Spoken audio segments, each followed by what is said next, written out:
Hello दोस्तों, आप सभी का स्वागत है मेरे YouTube चैनल पे। आज की इस वीडियो में हम बात करने वाले हैं कोल इंडिया के एमटी का जो रिजल्ट है कोल इंडिया ने आज अनाउंस कर दिया है, उसी के बारे में हम इस वीडियो में बात करने वाले हैं। और इस रिजल्ट का हम थोड़ा एनालिसिस भी करेंगे और उसके बाद बच्चे क्या कर सकते हैं उसके बारे में भी हम इस वीडियो में डिस्कशन करेंगे। तो सबसे पहले हम बात करते हैं कि कोल इंडिया ने जो वैकेंसी निकाली थी मैनेजमेंट ट्रेनिंग के लिए 11 डिफरेंट डिपार्टमेंट्स में, जैसे कि सिविल हो गया, मैकेनिकल हो गया, इलेक्ट्रिकल हो गया। इन सब 11 डिफरेंट डिपार्टमेंट्स में जो वैकेंसीज निकाली थी मैनेजमेंट ट्रेनिंग के लिए, जिसका कि एग्जाम 27 और 28 फरवरी को हुआ था, एडवर्टीजमेंट नंबर 1/2019 के लिए, उसका रिजल्ट आज कोल इंडिया ने अनाउंस कर दिया है। तो आप कोल इंडिया की साइट पे जाके अपना रिजल्ट देख सकते हैं। आपको ये रिजल्ट या तो डायरेक्ट आप जैसे ही जाएंगे आपको सीधा आपको फ्रंट पेज पे मिल जाएगा कोल इंडिया के होम पेज पे, या अगर आपको CIL कैरियर में एक ऑप्शन है वहां पे जाके भी आप इस रिजल्ट को देख सकते हैं।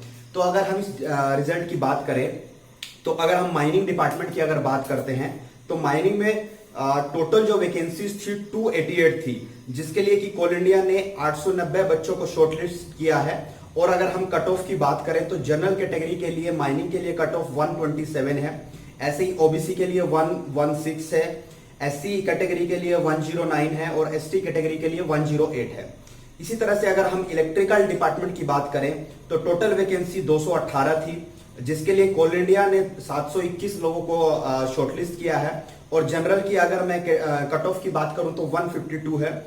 इसके अलावा ओबीसी की अगर बात करूं 146 है। इस तरह से SC की कट ऑफ की अगर मैं बात करूं 136 है और ST की जो कट ऑफ है 134 है।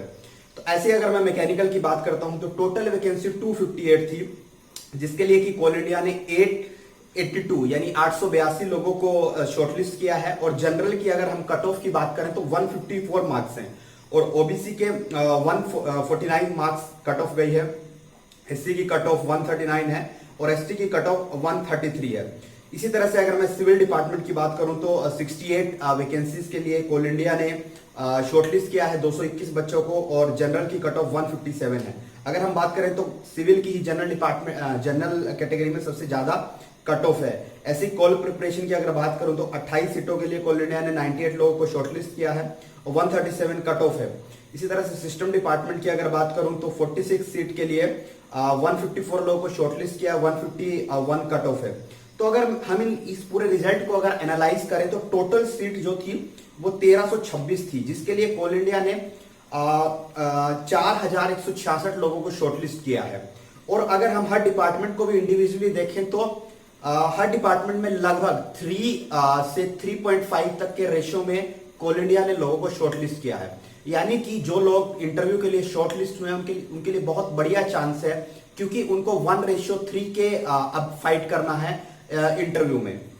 तो अब मैं अगर मैकेनिकल डिपार्टमेंट की स्पेसिफिकली बात करूं तो पिछली बार जो कट ऑफ थी जनरल के लिए वो 175 के अराउंड थी और इस बार जो कट ऑफ है वो 154 है। तो आप देख सकते हैं कि कितना कट ऑफ डाउन हुई है, कितनी कट ऑफ डाउन हुई है। तो इसमें बहुत सारे लोगों ने जो पहले के हिसाब से, पहले की कट ऑफ के हिसाब से अगर प्रिपरेशन की होगी तो उनका ये कट ऑफ क्लियर हो गई होगी, आई होप सो। तो अब इसके बाद क्या, इसके बाद जो इंटरव्यू होगा वो 10 मार्क्स का होगा।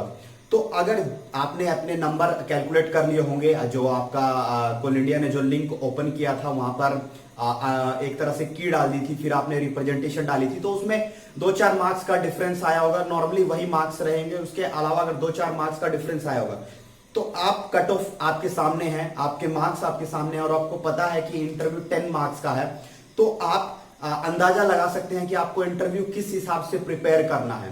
और दूसरी चीज ये है कि आप ऐसा मत समझिए कि मेरा अगर कट ऑफ जस्ट क्लियर हुई है, अगर मैं इंटरव्यू में कितना भी अच्छा परफॉर्म करूं तो नहीं होगा। नहीं, ऐसी बात नहीं है। कोल इंडिया इसके बाद भी सेकेंड इन्हीं लोगों का फाइनल रिजल्ट आने के बाद इन्हीं लोगों में से सेकेंड लिस्ट भी निकालता है, थर्ड लिस्ट भी निकालता है। तो आपका अभी मेन फोकस होना चाहिए इंटरव्यू पे।